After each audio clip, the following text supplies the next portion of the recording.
Urupfu ni ikintu gitangaje kandi abahanga banibazaho. Nta muntu n'umwe urabasha gusobanukirwa urupfu icyo ari cyo. Twese tuzi neza ko urupfu ari ikintu kizabasha kutugeza ku muzuko, tukabaho ubuzima bwose tudapfa. Ariko byose bizaba byaranyuze mu rupfu. Bana natwe twitwa Newmark TV. Iyi nkuru tugiye kubagezaho, we wabashije gukurikira imbuga nkoranyambaga kuri uno munsi wa none, wabashije kubona amashusho atambuka ku mbuga nkoranyambaga ndetse n'amafoto y'uyu mugabo turimo tubereka. Natwe uno mwanya nka Newmark TV turicaye dukora ino nkuru bitewe n'amakuru twabashije kubona nayo tugezeho. Nta wundi yitwa Theogene Niyonshuti. Ni umugabo wari ukunze umurimo w'Imana cyane, akaba yarabatirijwe mu idini rya Angilikani, arihererwamo ububasha maze abasha kuyobora, kandi yayoboraga bagakurikira. None uno munsi yitabye Imana ku myaka yiwe mike cyane. Uyu mugabo muba muzi neza, yabashije kunyura mu buzima bubi ndetse bubi cyane, ubwo we ubwiwe yivugira ko yabashije gupfa akazuka. None uno munsi tubare ko uru rupfu rwiwe rushobora kugira iherezo ku buryo ashobora kuba yazuka. Nimubane natwe. Birizerwa ko umuzuko waremwe kandi buri umwe wese akaba awufiteho uruhare rw'ukuntu ashobora kuzazuka. Birashoboka ko ngo wazukira mu byiza cyangwa ukazukira mu bibi bitewe n'ibyo wakoze ku isi. Burya ngo imbuto wabibye birashoboka ko ariyo wazasarura. Uyu nguyu nawe bibaye ibyo, akaba wa mugani yazasarura imbuto y'ubugingo, kuko yarabwamamaje, byamamaza agakiza ka Yesu, ndetse ku buryo we ubwiwe nk'uko abyivugira yabibereyemo ubusitari, kuko yaramamaye maze yamamaza n'agakiza ka Yesu. Uyu ni umugabo wari ufite abamukurikira ku mbuga nkoranyambaga batari bakeya. None uno munsi twabashije kumubura, gusa benshi muri twebwe barize. Wabonye inkuru ndetse na poste zitandukanye ku mbuga nkoranyambaga ndetse na Instagram y'ibyamamare tuzi, Kasuku Media ndetse n'ibindi byamamare byabashije gupostinga urupfu ndetse n'inkuru z'uyu mugabo.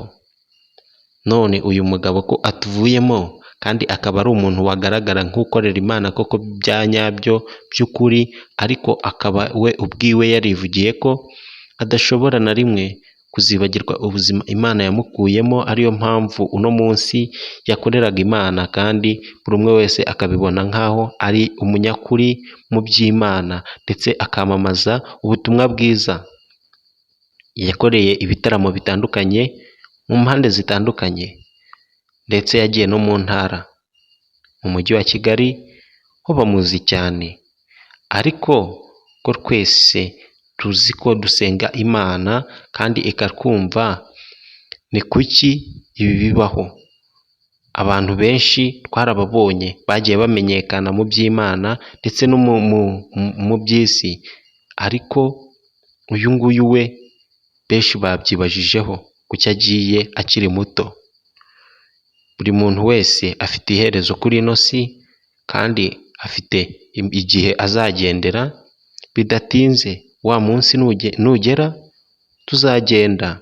Niyo mpamvu uyu mugabo abantu benshi bamwifurije iruhuko ridashira, kuzaba mu bwami bw'Imana agaturana n'Imana mu mahoro, ndetse abandi baturitse bararira babura icyo barenzaho. Natwe rero uno mwanya turicaye dukora ino nkuru kugira ngo abayibona mutuze mu mitima yanyu, kandi gupfa ni ibya twese. Twese dufite umwanya ndetse n'igihe kitari kirekire cyane kuri ino si, kuko kuba waravutse ugomba kuzirikana ko bigomba kujyana no gupfa. Twese rero nta mpamvu zo kwiheba ngo turebe kure ndetse kure cyane, kuko ubuzima ni bugufi, twese dufite igihe tugomba kuzavira muri ino si. Uramenye rero nshuti yacu, wowe utwumva, rinda umutima wawe ndetse urinde n'ibikorwa, urinde imivugire yawe, kuko ibyo ni byo byonyine bishobora kuzaguhesha ubugingo. Aka ya nkuru, hari amadini ariho muri ino myaka ndetse yamamaza n'ubutumwa bwa Yesu Kristo ariko akaba atabwemera.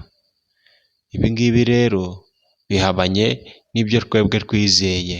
Twebwe twizeye ko dufite gupfa kandi tukagira n'umuzuko bitewe n'ibikorwa twakoze.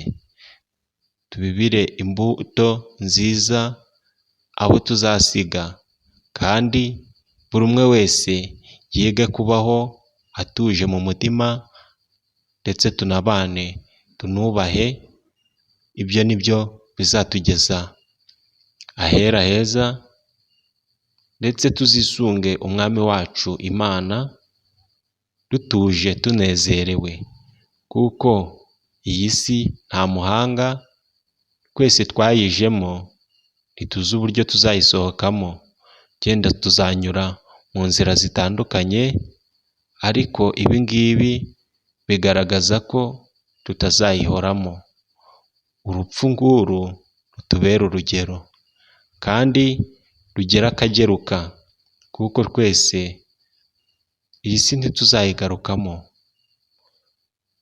Twese twifitemo kuba twakubaha Uwiteka Imana, niwe bwihisho buzima, niwe tangiriro akaba n'iherezo.